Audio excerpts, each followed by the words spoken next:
Hi there, I'm Dr. Adrian Ryan. At the time this video is being recorded, which is in 2020, I am the coordinator of the course CLS 2602. Please do forgive the odd haircut. It's lockdown and no hairdresser was available, and I'm not terribly good at this sort of thing. What I'd like to do today is to talk about how you would read a Roman coin, and I'll give you a step-by-step example of how to do this.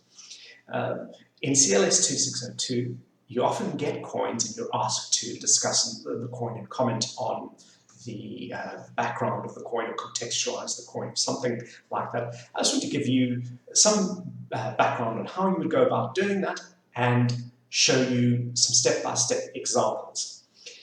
This assumes, though, that you do have some understanding, that you have read the bit in the study guide about numismatics. If you haven't, please go and read that before you continue with this video lecture. But I should tell you that this video lecture is pretty important. It's worth your going through this, particularly given that you have a portfolio exam coming up pretty soon. So what should you expect from this lecture today?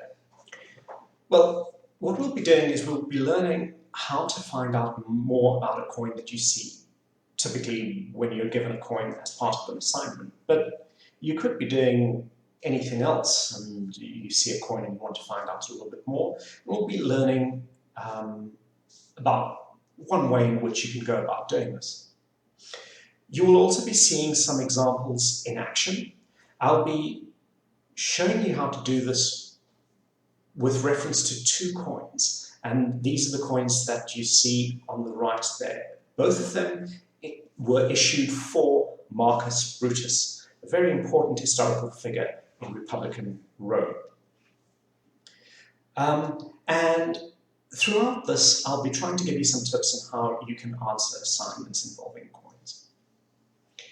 What you won't be doing in this lecture is getting a thorough grounding in numismatics. In fact, I've already said in the beginning that you should read the study guide section on coins and numismatics.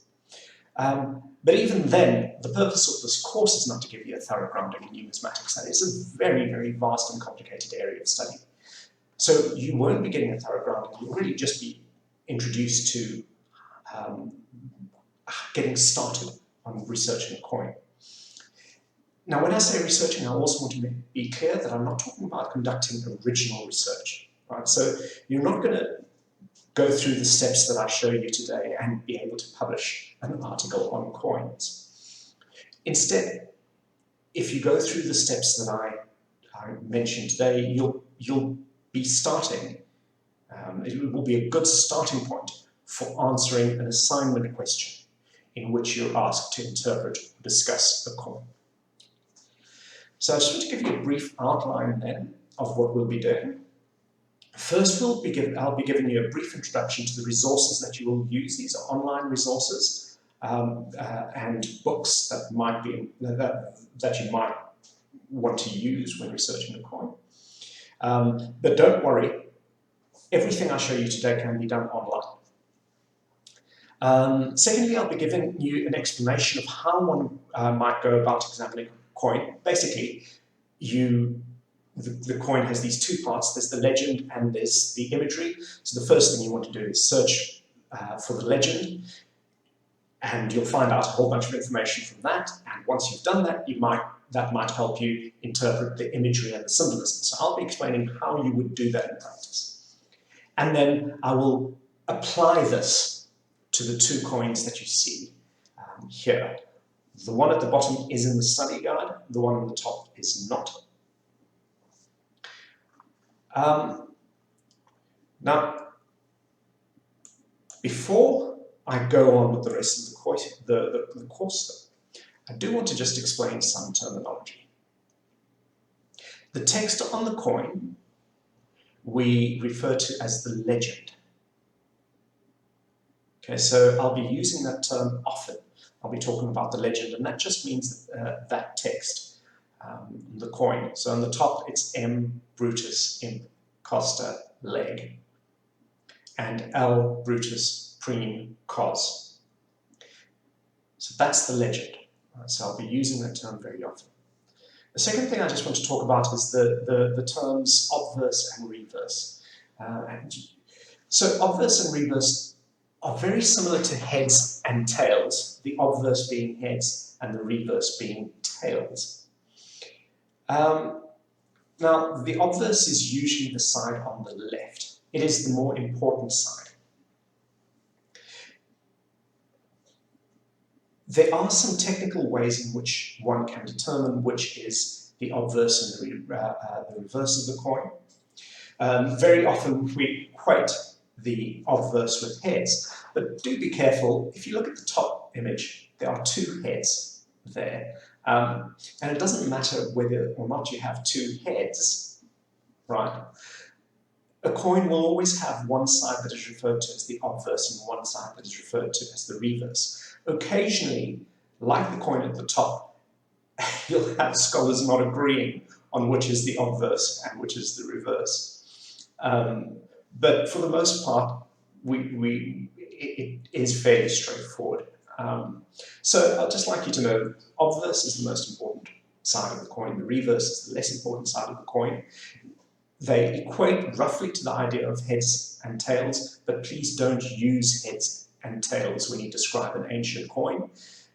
You'll come a cropper, and in any case, some coins have two heads, right? But there's no coin that has two obverses or two reverses. Every coin has one obverse and one reverse side. Okay. And yeah, so let's go straight into it and discuss the online resources that you will be using. Okay, so before we go on, let me introduce you to some online resources that will help you in the investigation of the coins that you're looking at. I'm going to break them down into two different kinds. The first are handbooks. Now, handbooks are kind of quite cryptic in terms of how they discuss the coin or how they describe the coin. They are very, very succinct, and they use a very condensed, precise language. I'm going to give you an example of that just now. The second type of online resource are tools that you'll be using to just conduct searches. Now, I'll deal with these first. I'm sure you've used JSTOR before. This is a repository of academic articles that goes back quite far, and UNISA students have a subscription to JSTOR. So you can go onto JSTOR, search with some keywords, and we'll find articles that match those keywords. Some of those articles can be quite difficult to read for a second level student, but JSTOR is otherwise a fantastic source. So the next one is obviously Wikipedia, the infamous Wikipedia, bane of many academics around the world. Wikipedia is edited by groups of people, and that often means that it's open to certain kinds of abuse, and it can also sometimes not be terribly accurate.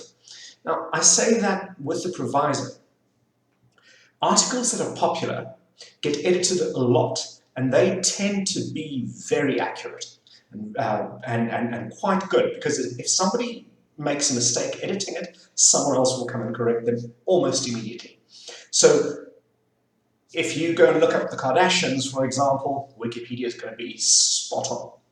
There are some areas in the sciences in which Wikipedia is also spot on, but as you get into more and more arcane areas like ancient history, you'll find that there may be certain things that aren't quite on point. For example, people may use old books that are not up to date, and people also may be quite credulous, and that is too trusting of some of the ancient sources. Now, you are doing ancient history, and as a result, we want you to become more and more critical of the ancient sources, and we don't want you to fall into the trap that some people who edit Wikipedia pages do occasionally fall into, and that is being too trusting of the sources. So use some care with Wikipedia. I will give you examples from Wikipedia in this lecture, and I will show you how you can actually, what Wikipedia is useful for. Far better resource for classics is the Oxford Classical Dictionary, which is aimed precisely at classicists, and it is also aimed not only at undergraduate students, but even academics use the Oxford Classical Dictionary. So that really should be your first port of call. Most of the examples I'll give you today will be in Wikipedia because it's just simpler for me to do it that way. But the Oxford Classical Dictionary really should be the first resource that you choose. Now, later on in this lecture series, I will explain to you how you get to the Oxford Classical Dictionary via the UNISA's library webpage. Now, I think a lot of what I've told you about these research tools you already know. But the research tools that are specifically dedicated to coins and numismatics, you probably won't be familiar with. So I'm just going to briefly talk about them, and I'll give you an example of one. These are handbooks that describe various coins. So typically what these handbooks do is they'll give you a very concise description of the coin, possibly a picture, and it's generally the patterns for the different coins. I'll show you what I mean just now.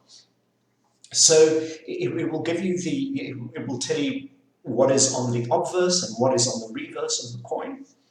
And it will just give you a little description, and then there's often a discussion of a particular type of coin.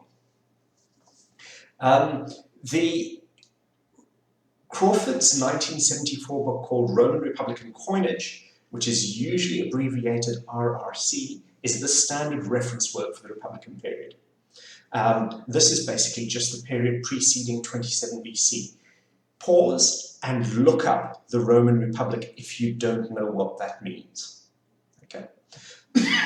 So the two coins that we'll be dealing with are actually Republican coinage. After the Republic, from 27 BC onwards, we have the imperial period. And the standard source work for the imperial period is Mattingly and Sydenham's Roman imperial coinage, often abbreviated RIC, from 1923. There are two other catalogues from the British Museum that you'll find referenced in many of the articles that you read, called BMCRR, that is dealing with the Roman Republican coinage, and BMCRE, that deals with the imperial coinage.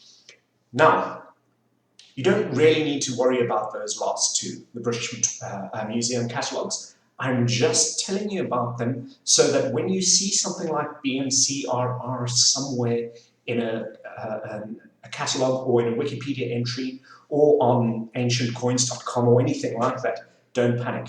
It's just telling you the reference number in that catalogue, in the British Museum's catalogue. So don't worry too much about that. What you do need to know a little bit more about is Crawford's 1974 book, Roman Republican Coinage. And what I say about RRC, the Roman Republican Coinage, is pretty much going to be is going to be relevant to RIC as well, to Mattingly and Sydenham's Roman imperial coinage. Remember, RRC deals with the coins before 27 BC. RIC deals with the coins after 27 BC. Now, what is Crawford's book? To understand that, let's just have a look at an entry in RRC.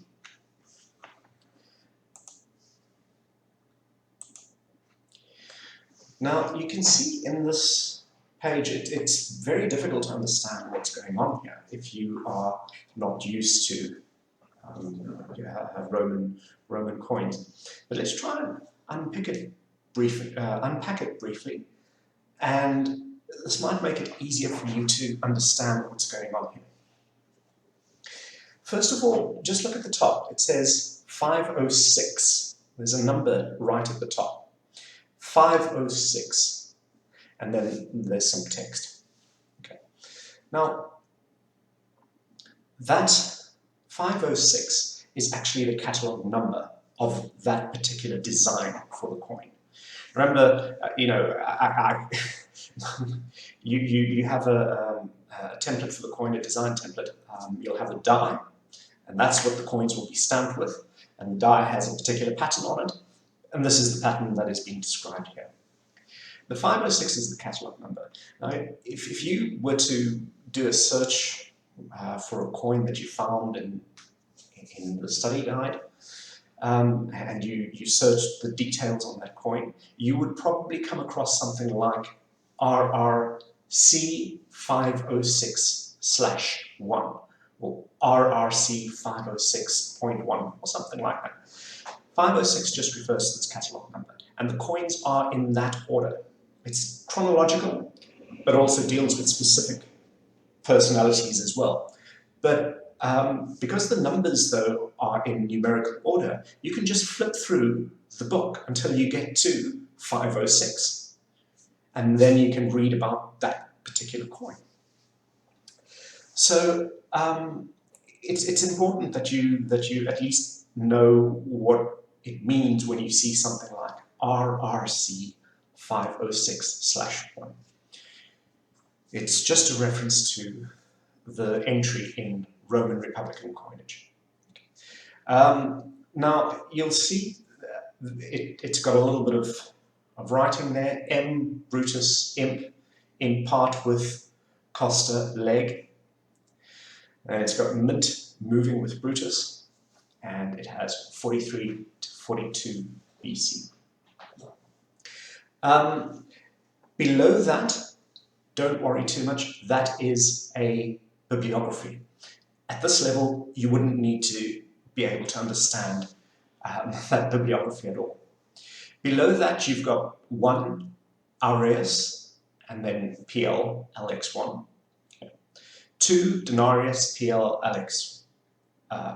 LX1. 3 Quinarius, PL LX1. Okay, and then a little description underneath that. So what's basically being said there is it's just Aureus, Denarius, and Quinarius are denominations of coin. And the PL LX1, that's just a reference to a picture in the book. Plate, so plate 61. It's just a reference to a picture of it. Don't worry too much about that.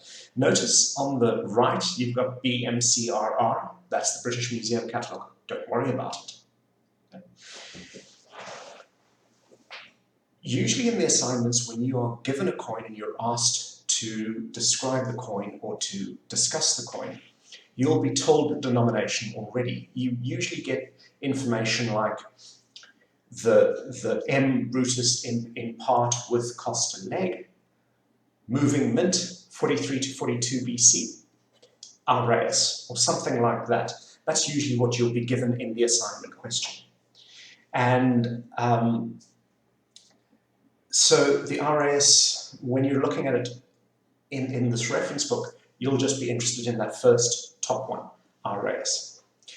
Now look what the Aureus, what it says under that. Head of L. Junius Brutus, cos 509, R. dot, bearded, around L. Brutus, prime cos, oak wreath as border. Okay, now,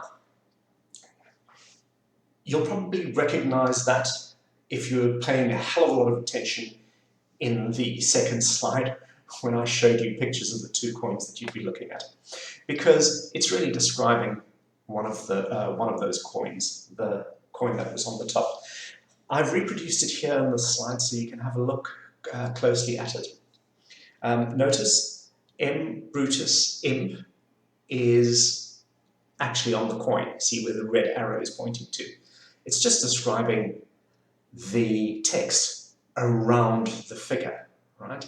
And that's all that bit at the top is, 506. M Brutus Imp, in part with Costa leg. It's just telling you the writing on the coin. Mint, moving with Brutus. That bit is usually just telling you where the coin was minted. In this case, it was a moving mint, so it was moving around with the person who minted it. And then the date, 43 to 42 BC. The description tells you the picture. First of all, head of L. Junius Brutus. Okay, you've got the head of that person. Cos 59, that just means the consul of 59 BC. R dot means he's looking towards the right.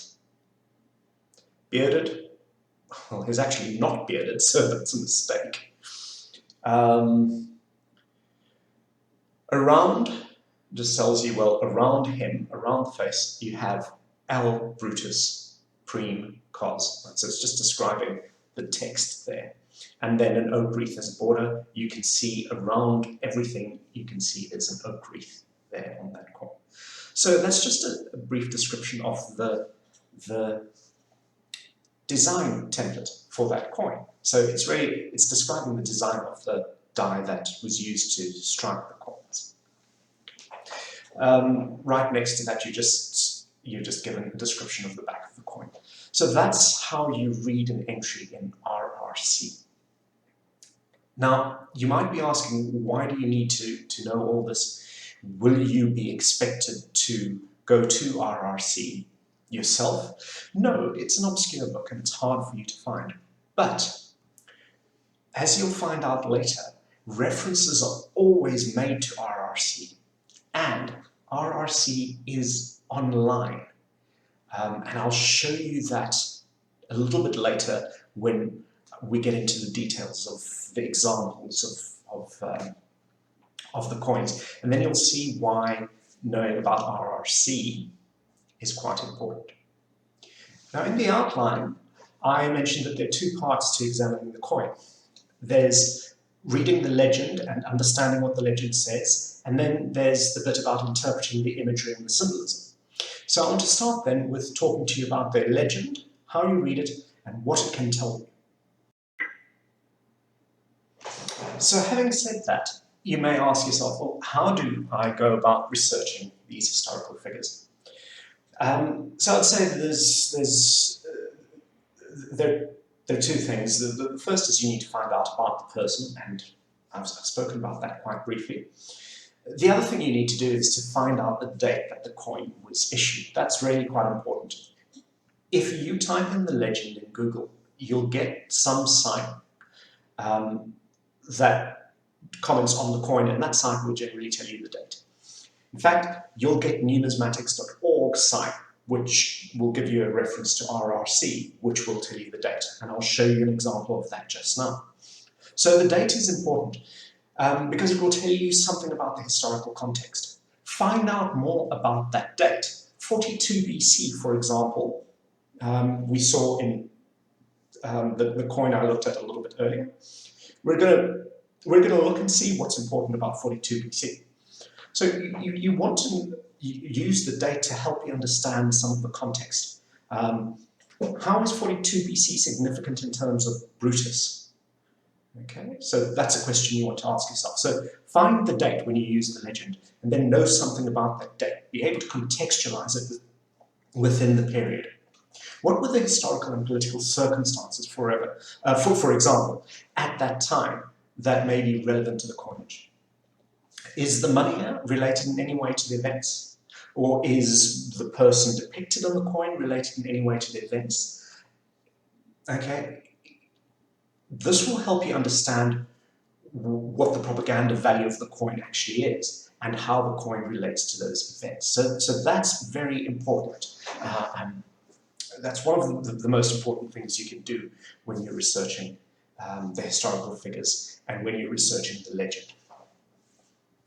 So now that I've actually briefly spoken about the legend and how important it is, let's actually have an example of how one would go about doing this. The legend that you've just seen had a lot of abbreviations in it. And so the legend can actually be difficult to read if you're a novice. Don't worry too much about those abbreviations, and I'll tell you why. Because you're usually going to search for that, and the abbreviation will be explained somewhere. But they do use a lot of abbreviations. Very common abbreviations include F, which means filius, so that's just the son of. Cos, C-O-S, means consul, and was the chief magistrate of Republican Rome. Imp, imperator, which is a word for general, and it was a general who had taken part in a successful campaign, an important successful campaign, was often would sometimes be cheered by their soldiers and hailed as imperator. And that was a great honor, and they'd often commemorate this honor on their coins. So imperator just means general, but it really refers to this special honor of being hailed as such by your soldiers. Pont M, Pont Max, refers to the Pontifex Maximus, who was one of the two chief priests of Rome. Now these are very important abbreviations during the Republican period. Other abbreviations during from the imperial period are Trib P, which means tribunician power, tribunicia potestas, tribunician power. It was just a power that gave the emperor really the right to represent the ordinary people of Rome, the common people of Rome. PP means pater patria, father of the nation. Now, there are lots of these. I could go on and on and on. And the point is that don't be too scared when you see them, because if you search for the legend online, it will tell you what those abbreviations mean. You'll find out more about those abbreviations in the various websites that you go to. Just quickly, what the Romans do is they also abbreviate first names. They only had a small number of first names, so these get abbreviated. C means Gaius, CN means Gnaeus, L means Lucius, M means Marcus, T means Titus, and there are a couple of others as well. But first names are always abbreviated on Roman coin. But as I say, don't worry too much about this, because you'll be able to find abbreviations online. It's not difficult at all, and so don't worry about it too much. And in fact, the first step in finding out about a coin is really to simply search the legend. You read the legend and you search for it. The easiest way to search for it is really to just use Google. Now, usually what will happen if you do use Google to search for a reference is you'll get some numismatic page or some numismatic website where they sell coins, or where someone discusses coins. Right, so that's the first thing. The comments on the site can be helpful in understanding the coin, but please do not stop there, because they needn't be reliable. They often are reliable. Wild Winds, for example, I think is one of the sites that sells coins. Ancientcoins.com. They can be reliable, but you can't be too sure of that. They're not academic sites. But they can be useful to just get an impression, first of all. So those are the first kinds of sites that you will find. When you search for the legend, sometimes you'll get articles in JSTOR that pop up in your Google search. That can be very useful. You can, of course, search for the legend in JSTOR as well. But JSTOR will give you very intricate articles, very in-depth articles that might be a bit above your level at second year, but you are very welcome to try and read them and see what you make of them. So one thing that you should look out for is any site that has the URL numismatics.org, because that is an extremely reliable site. That is an academic site. It is, it is the go-to site for classicists and actual researchers. So you can definitely trust anything you see in numismatics.org. That is your most trustworthy site dealing with coins. It's got a lot of stuff in that site, including a complete digital catalogue of RRC and a catalogue of imperial coins that in many ways supersedes RIC. Remember, RRC is Roman Republican coinage and RIC is Roman imperial coinage. So those two catalogues are actually online. So if ever you see numismatics.org, you know that it's going to be a trustworthy site. Obviously, when you search for the legend on Google, you're probably also going to get some Wikipedia pages as well. But I'll get into a little bit more detail about that just now. The Australian Centre for Ancient Numismatics at Mk2 University is an excellent website as well. So you can explore the site, the URL is given there.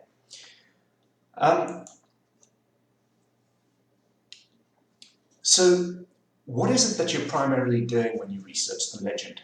Well, probably the most important thing that you're doing is you're looking for those historical figures that appear on the coin. Right? The legend generally tells you the name of the person, the people that were involved in the making of the coin. Now these could be the moneyers, so the people under whose authority the coin was minted, but occasionally, actually quite often, it would also include something that was, you know, the moneyer would in many cases be a client of a more powerful man in Rome, and the coin could then have something about that powerful man, particularly towards the end of the Roman Republic. Sometimes the moneyer would put a figure on the coin that referred to one of their own ancestors. And you would be interested in these figures. You'd want to know who the moneyer is. Sometimes they're not terribly important people. But knowing who they are might tell you something about why they have chosen particular motifs and patterns on the coin and what message they're trying to get out in the coin. So for example, the coins that we have, the moneyers are that we have in this lecture, the moneyers are not that important because they are actually doing this on behalf of someone else, Brutus. So he's the important guy. The moneyers' names are generally quite prominent, but sometimes they aren't. For example, if they've been minted for another more powerful man, we call the powerful person the patron, and the person that does the work for the patron the client. So what sort of information do you want to know about these people? Well, what political positions did they have? Who were they? Who were their allies and who were their rivals?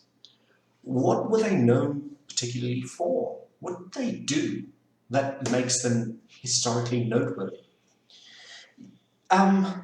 You might also want to know more esoteric information about them. Were they associated with any particular gods? Did they like certain gods? You know, did they have a favorite god or something like that? And did they ever use this god as part of their propaganda? How are they thought of? How was that person thought of in the Roman imagination? So you want to find that sort of information out about these historical figures. And then you want to find ancient references to them. Now, in your assignments, you will always get bonus marks for contextualizing the historical information you have by referencing ancient historians that talk about them, and by doing so critically.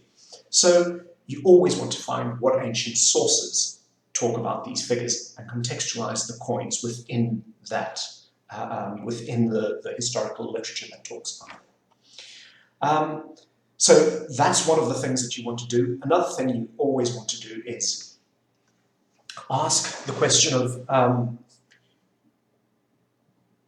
does the historical person, if it's a very important historical personality, you want to ask the question of whether they use other media as well. For example, Julius Caesar he was one of the first people, if not the first person, to put his own image on a coin.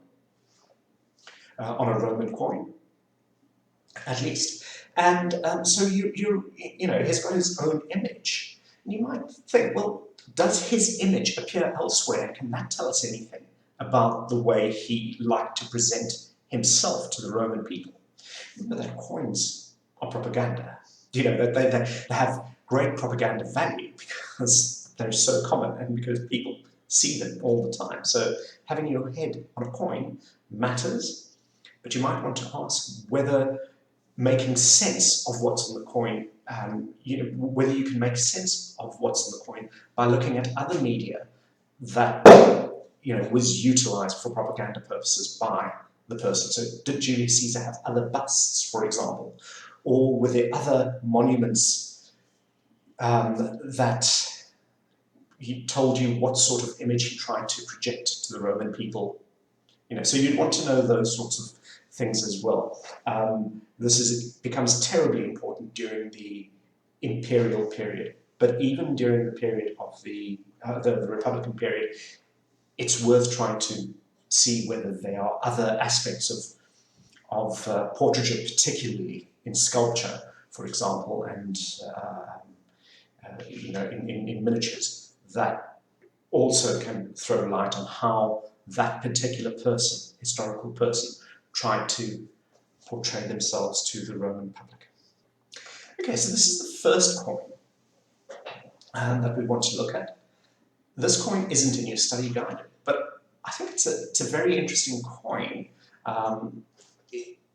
to understand the imagery of Brutus and to just explain as well how you might look at coins, because there's actually a lot going on in this coin. Now, as I've said, the first step you want to do is to look at the legend.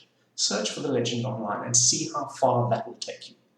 In this case, our legend tells you M. Brutus, imp, costa, leg, and then that on the reverse, L. Brutus, prime, cos. You see, if you look closely at the coin, see the legend go around the heads of the two figures, and that M. Brutus, imp, costa, leg, and L. Brutus, prim, cos. Now, because of this very concise shorthand, it can be very intimidating to read a legend. So you might not know what this means. So you just go about and do the search for it. So I've typed it in Google. Now this might be out of date. I typed this in quite a long while ago, so you might get a slightly different result. But if you look at that, you'll see there's actually a hell of a lot of information just from doing a Google search. Just brute force Google search. I've just typed in exactly what is on the legend. Just type that into Google, and this is what I've got. I've got a book in Google Books, but you might not have access to that. There's something there that says Coinage of the Roman Republic Online, Browse Collection. There is a JSTOR article. There are a couple more things. So notice that the second item says that the URL for the second item there is numismatics.org/ a whole bunch of other things. Now remember, numismatics.org is one of those resources that I said is extremely trustworthy. So that would be a great place to start. Now, what that's going to do in this case is just take you to the entry in RRC, but it's going to take you to the digital entry. The one I showed you was, of course, a scan of a book, of an old book. This is the digital entry for RRC. So this is what happens when you click on that. For some reason, I've got the page in Spanish, but it doesn't really matter. If you're lucky, you'll get the English page from Google, but it really doesn't matter because the entries are in English. So the one that we're interested in, the one that matches our coin, so just look at the images there, and you'll see the one that matches our coin, RRC 506/1. It's exactly what I told you the RRC entry would be, and it's just a catalogue number. And if you notice there, on this web page, it's going in numerical order. RRC 505, then 506.1, 506.2, 506.3. So 506.1 is the one that we're interested in, and you can tell that by just looking to see that that is actually the exact same legend. And it also describes very well the figure. Lucius Junius Brutus, right, okay, he's looking right, bearded, a round inscription, oak wreath is a border. The reverse, Marcus Brutus imp costa leg, head of Brutus, right, bearded, oak wreath is a border. Okay, so, and your date, 53 to 42 BC. Okay, now, what information have we gleaned from this? Well, it's expanded and it's told us the names of the people. So let's do a search now for the names of those people.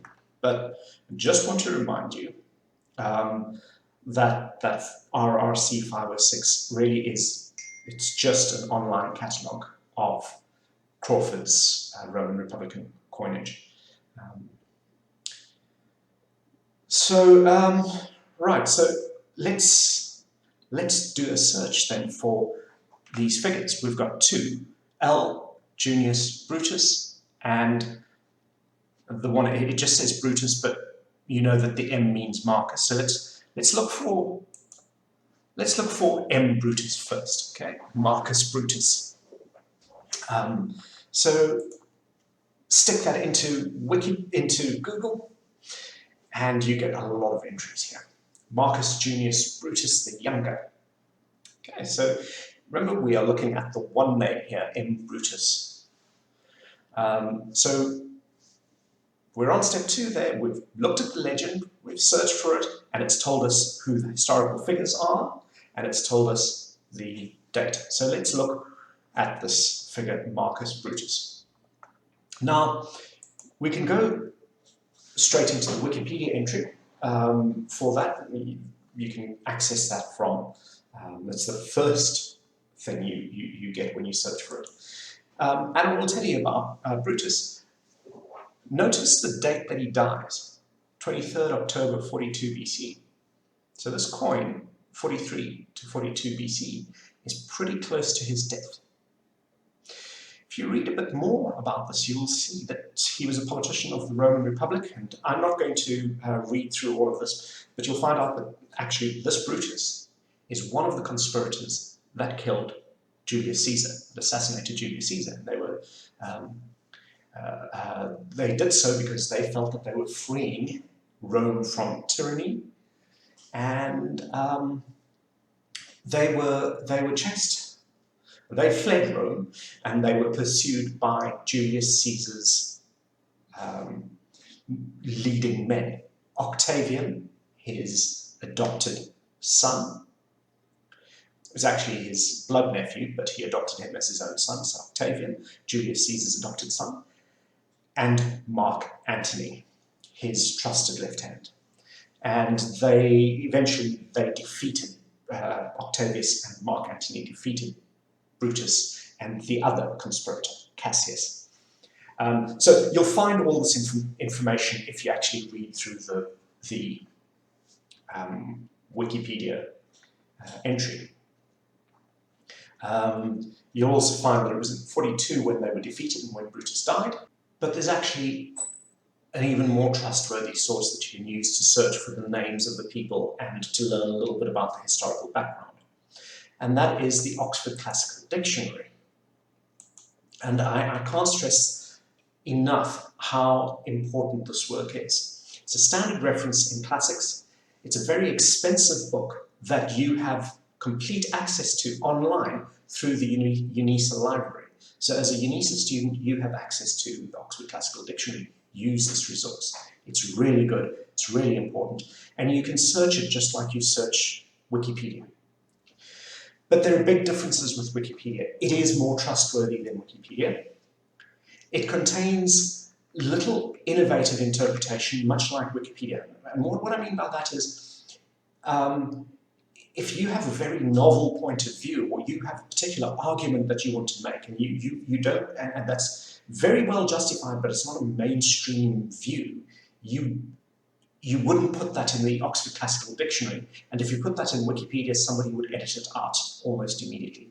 Okay, so that's what we mean by little innovative interpretation. They tend to give you the mainstream consensus view on any particular topic. So that's very good.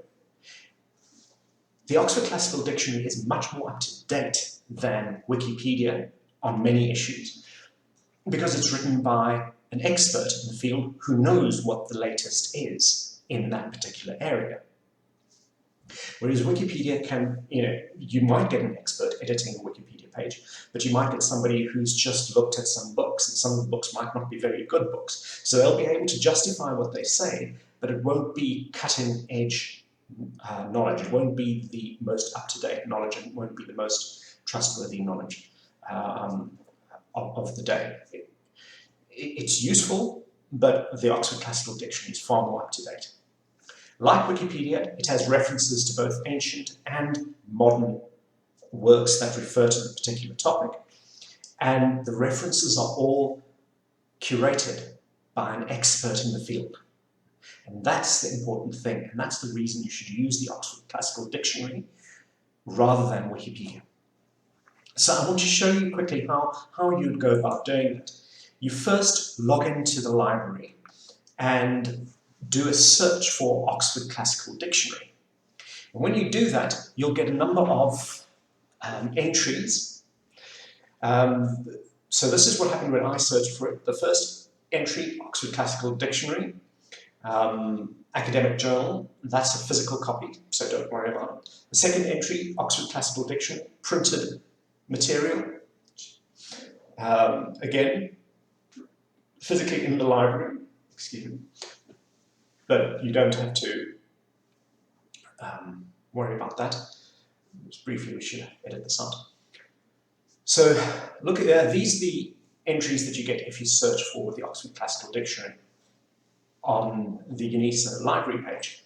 The first one is Oxford Classical Dictionary, green, Peter. Don't worry about that. It's an academic journal. It's been greyed out anyway. So you need to log in to see more details. The second entry is the Oxford Classical Dictionary that's printed, so it's a hard copy in the library. Don't worry about that because the third entry is an ebook. And that means you can access it online, provided you have logged into the library already.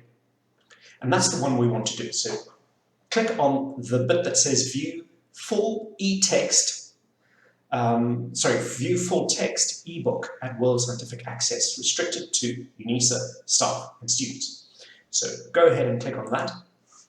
And you'll get, I've just broken the page up there into the top part and the bottom part. You'll be taken to Oxford's reference page and Oxford Classical Dictionary 4th edition. And towards the bottom, you'll see a little search bar. So let's go ahead in that search bar and just type in Marcus Brutus. Or, as I've just done, Brutus. Nothing more, just Brutus. And I get a whole bunch of different entries for Brutus. The first one, Junius Brutus 1, Marcus. The second one, Junius Brutus 2, Marcus. So which one is it? Well, that's very easy. We know the date, right? So if you read the little snippet that it has there about Brutus, says Tribune 83 BC. Well, that seems a little bit early, doesn't it? You look at the second one. I've outlined it in red because it actually is the correct one. We can tell immediately by starting to read. Brutus, alone among the Republicans, put his own head on one of the gold coins. He also won the title of Imperator in Thrace. In 42, he and Cassius, with 80,000 legionaries, plus auxiliaries, twice met Antony and Octavian at Philippi. So 42 is the date there. This must be the guy. So you go ahead and click on that entry. And doing so will take you to a long discussion about Brutus's career. And there's a lot of information there. Obviously, when you're doing your assignment, you want to be quite judicious. You want to select only the most important information. Another thing you want to do is you want to chase up those references, particularly to ancient sources. So you can go and read those ancient sources, and that will help you contextualize the coin and relate it to the ancient sources. You'll see, for example, here there's a bibliography at the bottom of the entry to modern secondary sources, and there are many references to the ancient sources, such as Tacitus as well. So you can find both ancient and modern references in the Oxford Classical Dictionary, but they are curated by an expert. So please do go ahead and use the Oxford Classical Dictionary. If you're going to use Wikipedia, use it together with the Oxford Classical Dictionary, and trust what the Oxford Classical Dictionary says over what Wikipedia says. So just to finish off on this side of the coin then, we've got Marcus Brutus Imperator, Costa leg. In this case, Costa leg is not that important. If you search for it, you'll find out that he is actually the moneyer. His name was Pedanius Costa Legatus. So his name was Pedanius Costa, and he was one of Brutus's legates, and he acted as the moneyer on Brutus's behalf. But we really don't have to worry too much about the Costa leg. You just need to know who he is, and you'll get that by searching for the legend. Far more important is the guy that appears on the other side of the coin. But it says L. Brutus, not M. Brutus. Okay, notice that, L. Brutus. So, and it's also got that little bit there, prim cos. Now, I've already told you that L means Lucius and cos means consul. So let's see if we can find out any more about this guy, L. Brutus prim cos. If you search for him, you will find out that it's Lucius Brutus, and there are lots of there's lots of information about Lucius Brutus. Let's choose the Wikipedia page, and you'll see why Marcus Brutus chose to put this figure on the back of his own coin. Lucius Junius Brutus was the founder of the Roman Republic. As simple as that. He's the person who founded the Roman Republic. It's probably legend. I mean, it goes so far back, 509 BC. It goes so far back that we can't really trust the historicity of this person, Lucius Junius Brutus. But the legend is that Lucius Brutus overthrew the last of the kings of Rome, a guy called Tarquin the Proud, who was quite arrogant. And he overthrew Tarquin, and he instituted a new form of government in which you didn't have a king who could abuse his power. Instead, you had two chief magistrates who would check each other's power, and they were called consuls. And he became the first consul of Rome, and he made the Romans swear that they would never ever tolerate again a king, a single ruler, a monarch, to rule over them.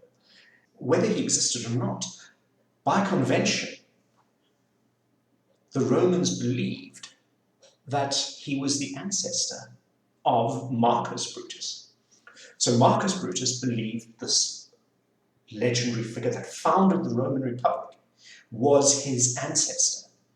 So you must imagine how much pressure that must have been on him to do something about Julius Caesar, who had proclaimed himself dictator for life. There were many people who thought that Julius Caesar was planning on actually becoming king of Rome. Again, something which Marcus Brutus's ancestor had made the whole of Rome swear never to tolerate. So there must have been quite a lot of pressure on Marcus Brutus to join the conspiracy to assassinate Julius Caesar, which of course he did. There's one story that says that Lucius Junius actually executed his own son for trying to bring Tarquin the Proud, put Tarquin the Proud back on the throne. So the idea is that the Romans hated the idea of having a king, and it was supposedly this legendary figure of Lucius Junius Brutus who was so fanatical about never allowing Rome to be under the domination of a king ever again. And so Marcus, his descendant, some 500 years later, found himself as part of the conspiracy to kill Julius Caesar, a man who, it seems, may have wanted to proclaim himself king, and who certainly had already made himself dictator for life. So that's also explains, by the way, the prime cons. It just means the first consul of Rome. Just incidentally, on the Wikipedia page, you'll find there's an interesting entry under the references. Always check those references to a website, Libertas, the coins of Brutus. And that website, following that link, is actually very good. It's the link that I told you about early on from Macquarie University, and it talks about the coins of Brutus, and you'll find a lot of interesting information there. So we've looked at the legend and we've looked at these historical figures, Marcus and Lucius Brutus. And we now move on to the imagery, which by its very nature is a far more speculative part of the interpretation of a coin. This particular coin doesn't have much in the way of abstract imagery, apart perhaps from the oak wreath that surrounds both of these figures. Now I'll leave that up to you to go and research what an oak wreath might symbolize on a coin. But I'd like to instead move on to the issue of portraiture and whether we can gain anything by looking at the portraiture. I mentioned earlier on that you should, if you have the, if you are able to compare the images on the coin with images in other media. And I have an example here of a bust of Lucius Brutus, the Capitoline Brutus. It's a Roman bronze. We don't know when it was first, when the original was produced. It might have been the 4th century, the 3rd. Some people even say it might have been the 2nd century BC. But it certainly was produced a long time before Marcus Brutus was born. But I think what might be informative is to ask yourself the question of whether either of these two images from the coin, that of Marcus or that of Lucius, in any way resembles the image of the Capitoline Brutus. For myself, looking at those facial features, looking at the triangular profile of the figure of the Capitoline Brutus, looking at the nose, and also the ridge, I would say that it actually bears quite a resemblance to Lucius Brutus. There are differences. The ears on the Capitoline Brutus are higher up, but I think there actually is a bit of a resemblance there. Certainly far more than there is to Marcus. That is subjective to some degree, and you may disagree with me, and scholars actually do disagree on this particular point. But if the Romans saw a resemblance between these two, we have to then ask the question, was the Capitoline Brutus an image, a nice visual representation that Romans could draw upon when you said Brutus, when you said Lucius Brutus, the founder of the Roman Republic? Is that the image that appeared in the Roman mind? And if so, would the coin, together with the legend of Lucius Brutus, have been sufficient to paint a vivid enough picture of this great founder of the Roman Republic in the Roman psyche? And might that not have served to make far more vivid and far more direct the propaganda value of having an ancestor who also fought to end tyranny and who expelled the kings from Rome. We're in speculative territory, as I've already mentioned here, but these are things that you should consider and you should think about. We'll move on to the next coin now, though, where the imagery is quite abstract, but it is also a lot easier to interpret.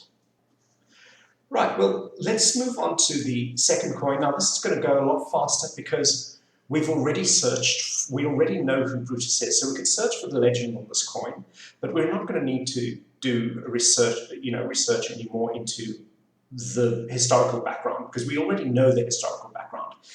The coin, well, let's search for the legend to find the date of the coin.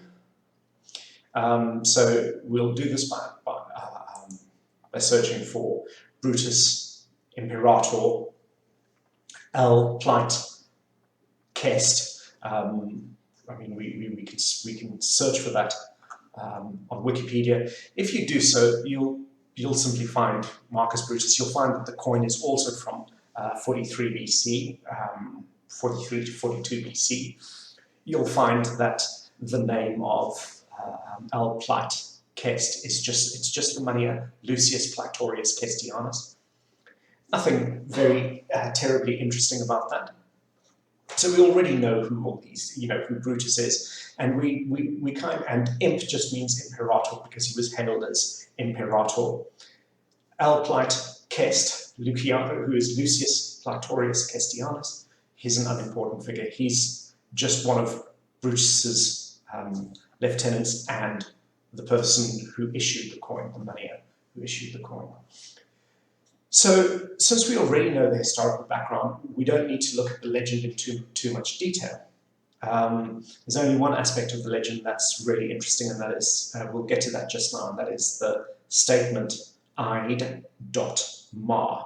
But I'll get to that just now. We can instead concentrate on the imagery in the coin. So again, for homework, I just want to ask you the question, just for interest really, not real homework. Just for interest, I just want to ask you a question about the border, these beads on the border. Do they tell you anything interesting? Do they remind you of the oak wreath, perhaps? If you think yes, it's very speculative. Some people say it does, and other people think it's just a decoration. But you can think about it. It's worth musing about, but we can't know for certain whether it has any symbolism. The likelihood is, in my opinion, that it just frames the scene pretty nicely. But it might visually be striking because it reminds you of the other coin. But we've got no way of really assessing that. It's better to look at the stuff that we can assess, stuff that's very obvious. For example, on the reverse, the daggers. That obviously refers to the assassination of Julius Caesar. This is the reason Brutus is in trouble in the first place, for the assassination of Julius Caesar. The cap, that's a freedman's cap called a pileus. And the connotation here is that Brutus has freed the Romans. And so with the daggers, he assassinated Julius Caesar. By doing so, he freed the Romans from the tyranny of a person who wanted to make himself king of Rome. At least that's Brutus's narrative. And this propaganda is important to him because he's trying to win over people. He is now fighting against Julius Caesar's men. The Romans seem to have turned against him, and he needs to win them back on his side so that he can recruit people to fight with him. And the Ide Ma simply refers to the Ides of March, the day on which Julius Caesar was killed. Okay, so the symbolism is actually quite, it's quite easy. I mean, you can search for the coin, and you'll find discussions of all of this stuff. If you look on JSTOR, there'll be articles about it. So you can find this information quite easily. So finally, I'd like to talk very briefly about some of the odds and ends, some of the less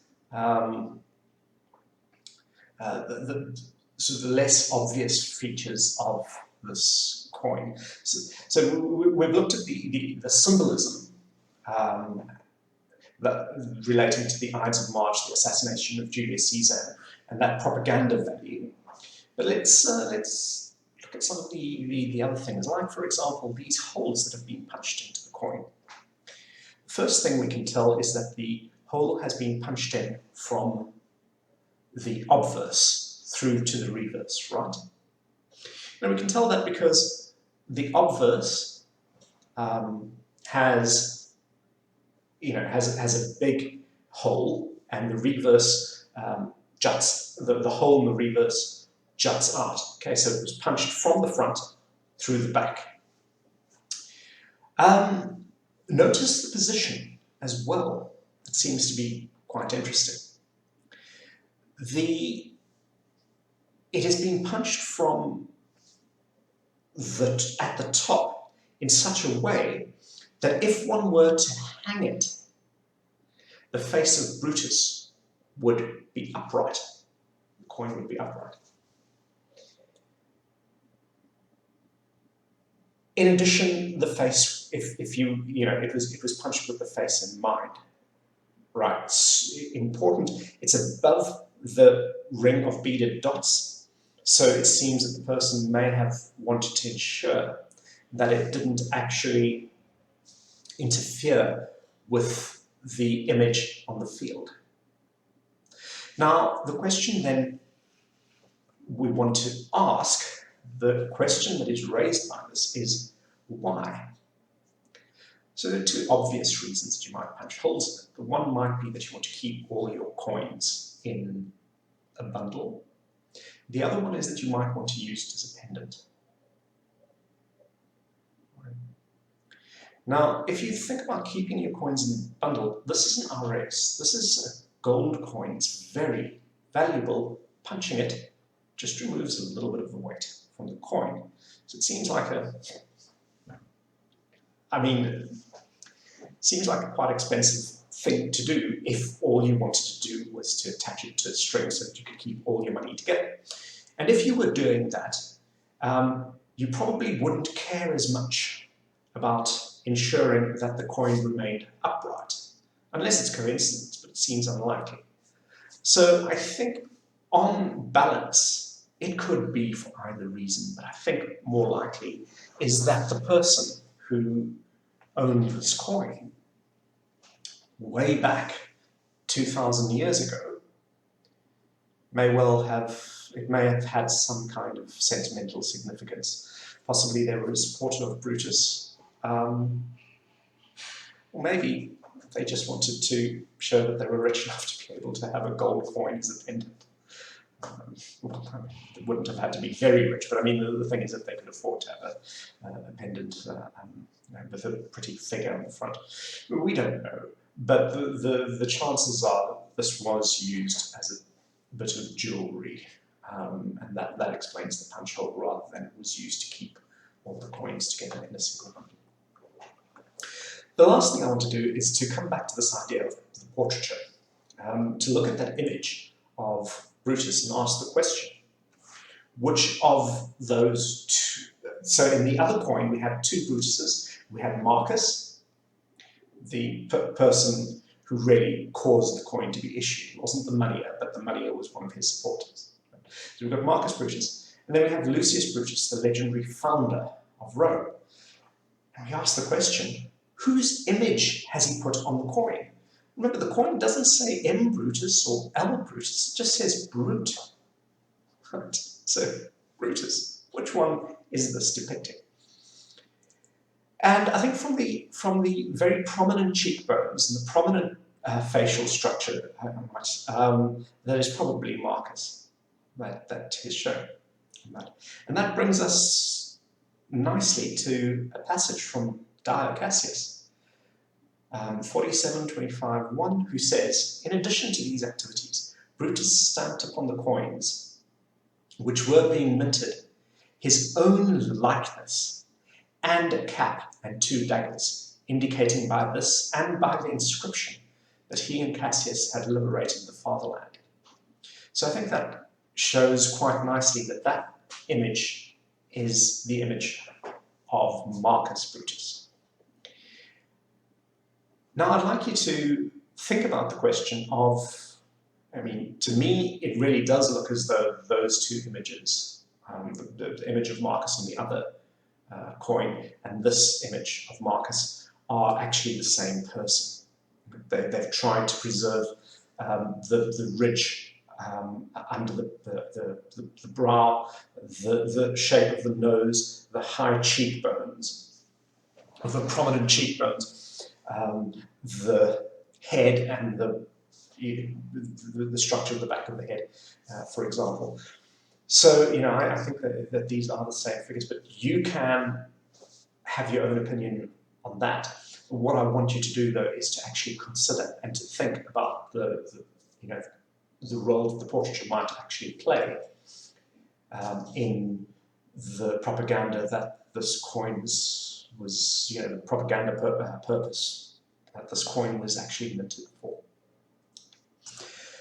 Well, that brings us to the end there. I hope you've found this informative. And if you're faced with a coin that you need to research, that you might at least have some idea as to how you would start going about doing the research in these coins and what sort of questions you should probably try and ask. One of the things that I haven't done in this is really tie everything down to the ancient sources, because that of course is something that you couldn't really do in such a short lecture.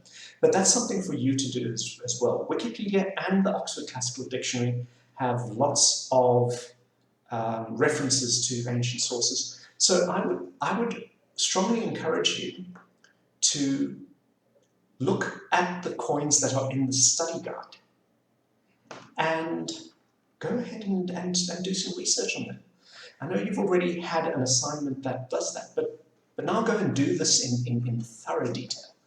Try and account for all the elements that you can. Try and relate it to ancient sources.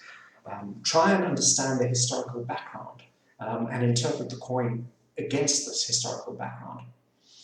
And if you do, I will tell you now that won't be wasted time at all. You have your exam coming up, and it will be well worth your effort to get into the habit of researching coins quite thoroughly and looking at all the elements and relating them to the ancient source material and where you can to the portraiture as well. Good luck then.